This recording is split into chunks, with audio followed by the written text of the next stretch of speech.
नमस्कार दोस्तों। तो आज मैं फिर से आपके सामने इंडिया वर्सेस चाइना ट्रेड की जो एक हमने सीरीज शुरू की है उसका पार्ट 2 लेके आया हूँ। लेकिन इससे पहले मैं तमाम अपने दोस्तों का शुक्रिया अदा करना चाहता हूँ जिन्होंने मेरे को पिछली वीडियो में सपोर्ट किया, और मैं चाहूँगा कि आगे आने वाली वीडियो में भी वो मेरे को ऐसे ही सपोर्ट बनाए रखें। तो चलो दोस्तों शुरू करते हैं आज की वीडियो। लेकिन इससे पहले मैं आपको पुरानी वीडियो का थोड़ा रिकैप दे देता हूं जिससे आपकी कंटिन्यूटी है वो बनी रहेगी। तो पुरानी वीडियो में हमने क्या किया था उसका एक ओवरव्यू देख के फिर उसके बाद हम आगे बढ़ेंगे। तो पुरानी वीडियो में हमने क्या किया था, पुरानी वीडियो में हमने बैकग्राउंड स्टडी की थी इंडियन का ट्रेड और चाइना की ट्रेड की। फिर उसके बाद हमने बात की थी उस प्रेजेंट सिनेरियो की कि प्रेजेंट में इंडिया का ट्रेड और चाइना का ट्रेड किस लेवल तक पहुंच गया है। फिर हमने बात की थी कि चाइना का जो एक्सपोर्ट है वो चीप क्यों है और इंडिया का एक्सपोर्ट कॉस्टली क्यों है। तो इसी को कंटिन्यू करते हुए आगे हम अब India versus China trade part 2 में ये डिस्कस करेंगे कि हमें क्या ज़रूरत पड़ गई कि हम जो ट्रेड है चाइना के साथ उसको बाइकआउट कर दे। दोस्तों तो शुरू करते हैं India versus China trade part 2। सबसे पहले शुरू करने से पहले सबसे पहले मैं आपको इसका कंटेंट बताता हूँ, हमने इसमें क्या क्या पढ़ना है। तो सबसे पहले हम रीजन पढ़ेंगे बाइकआउट करने के, फिर उसके बाद रिजल्ट क्या आया हमारा बाइकआउट करने का, फिर उसके बाद हम पढ़ेंगे इसकी रिप्लेसमेंट, और लास्ट में पढ़ेंगे कि जिसकी वजह से हमने बाइकआउट किया था क्या वो डिस्प्यूट फाइनलाइज हुआ है, क्या वो डिस्प्यूट खत्म हो गया है या नहीं हो गया है। तो शुरू करते हैं पहले पॉइंट से, रीजन बिहाइंड बाइकआउट। तो इसमें सबसे पहले बात करते हैं हम फेस ऑफ की। फेस ऑफ में क्या होता है कि चाइना और इंडिया के जो ट्रूप्स हैं वो आपस में क्लैश कर जाते हैं, एक पेंगोंग लेक में के पास और दूसरा नकुला। ये जो पेंगोंग लेक है ये ईस्टर्न लद्दाख में पड़ता है और नकुला यू है ये सिक्किम में पड़ता है।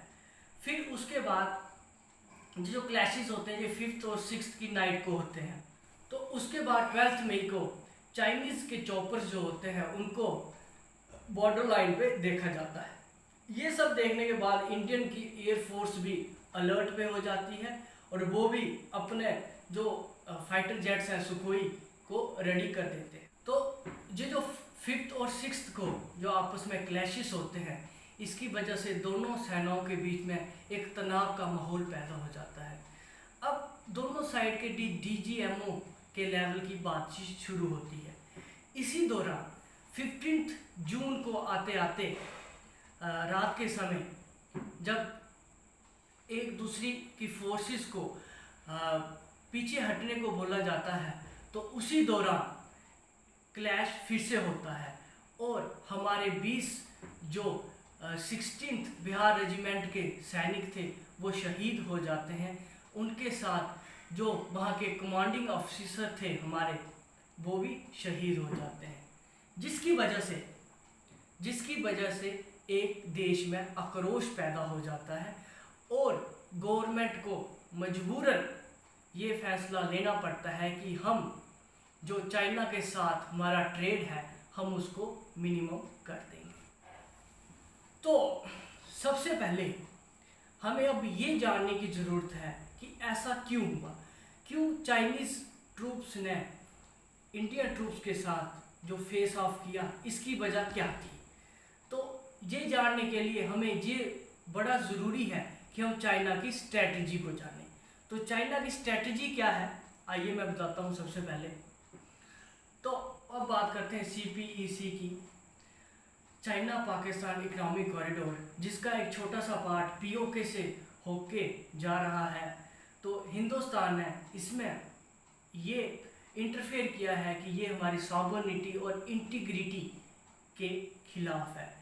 ये सब करने के बावजूद भी चाइना इस प्रोजेक्ट को आगे बढ़ा रहा है क्योंकि चाइना मानता है कि एशिया में उससे बड़ी कोई भी पावर नहीं है।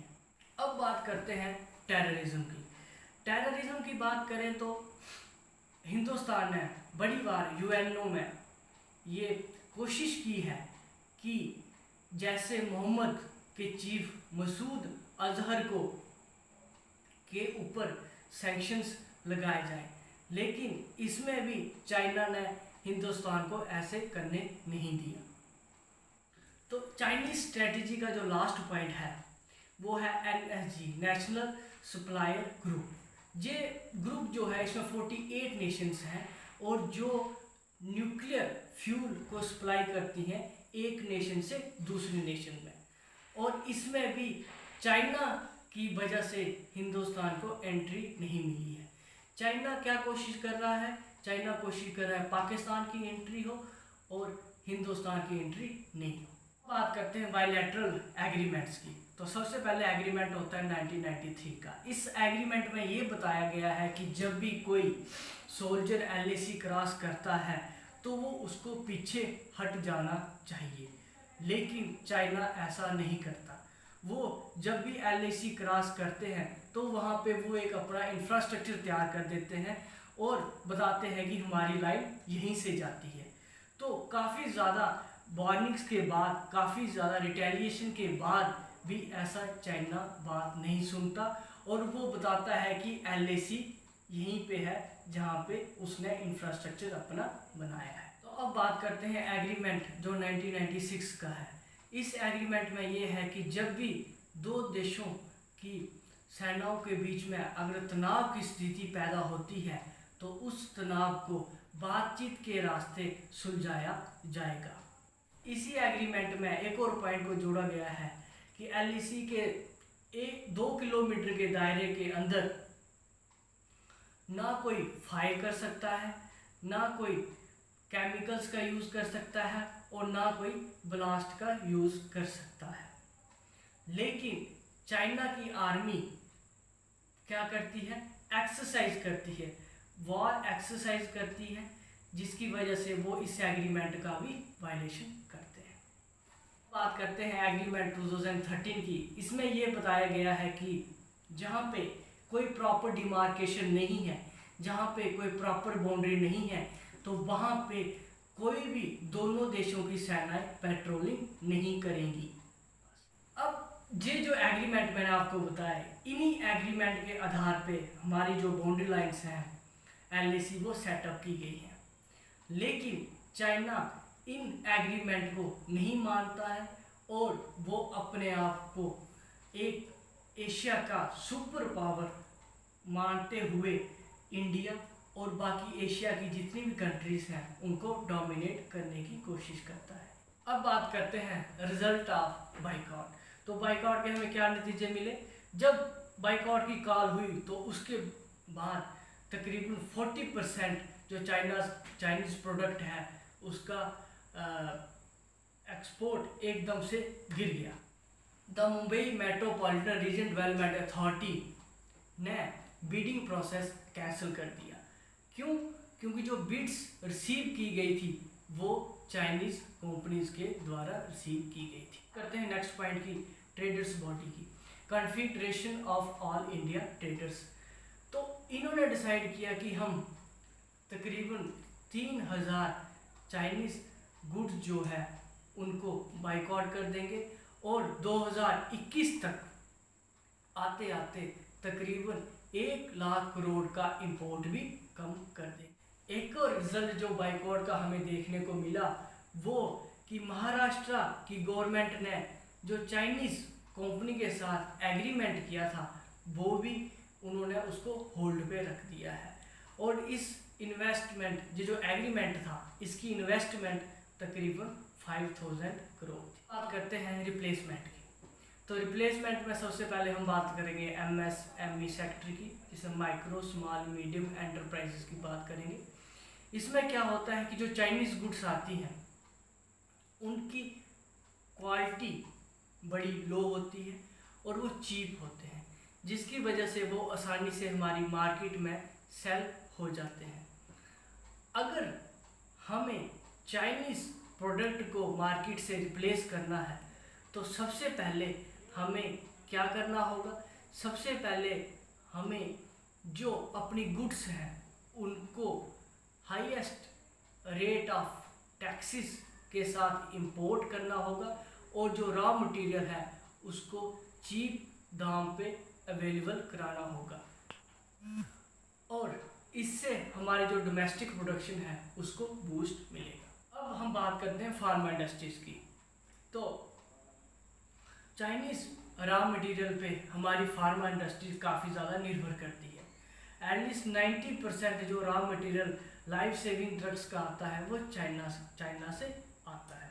तो हम इसकी रिक्वायरमेंट जो है वो हिंदुस्तान में कैसे पूरी कर सकते हैं, तो इसके लिए हमें काफ़ी ज़्यादा इनिशियल इन्वेस्टमेंट की ज़रूरत है और गवर्नमेंट को काफ़ी ज़्यादा इंडस्ट्रीज़ की सपोर्ट करने की ज़रूरत है।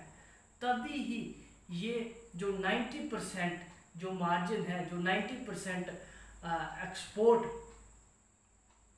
चाइना करता है हमारे देश में, हम उसको कम कर पाएंगे। हम सोलर इंडस्ट्री की, तो 84% जो नेशनल सोलर मिशन है उसका सारा का सारा जो इंपोर्ट होता है वो चाइना से होता है। हम बाकी जो इंपोर्ट है वो हम जापान और यूरोप से भी करवाते हैं, लेकिन जो चाइना का इंपोर्ट सस्ता होता है। तो इन्फ्लेशन ना आए, हमारी जो मार्केट है वहाँ पे इन्फ्लेशन ना आए, तो इसकी वजह से जो चाइनीज़ का इंपोर्ट है हम वहाँ पे एंटी डंपिंग ड्यूटी लगा देते हैं, जिसकी वजह से जो हमारी डोमेस्टिक कंपनीज हैं वो लॉस में ना जाए। अब लास्ट पार्ट की बात करते हैं, डिस्प्यूट सॉल्व और नॉट। तो इसमें दोस्तों मैं ये आपको बताना चाहता हूँ कि ट्रेड वार तो ठीक है, चाइना को सबक सिखाना बहुत ज़रूरी है, लेकिन जो डिस्प्यूट है वो सॉल्व हुआ या नहीं हुआ, वो तब तक सॉल्व नहीं होगा जब तक वहाँ पे प्रॉपर डिमार्केशन नहीं होगी। जब वहाँ पे प्रॉपर डिमार्केशन हो जाएगी, जब वहाँ पे एक प्रॉपर लाइन खींची जाएगी, उसके बाद ये जो इंसिडेंट हुए हैं, जैसे कि गलवान वैली का इंसिडेंट हुआ है, उस ऐसा इंसिडेंट कभी आगे नहीं होगा। तो दोस्तों ये वीडियो यहीं पे समाप्त की जाती है। तो मैं आपको धन्यवाद करना चाहता हूँ कि जिन्होंने मेरी पहली वाली वीडियो को सपोर्ट की। मैं एक्सपेक्ट करता हूँ कि जो अब ये वीडियो मैं डालूँगा आप वैसे ही इसको सपोर्ट करेंगे, और अगले सप्ताह नेक्स्ट संडे को मैं आपको जो करंट अफेयर है उसके 5 टॉपिक्स के बारे में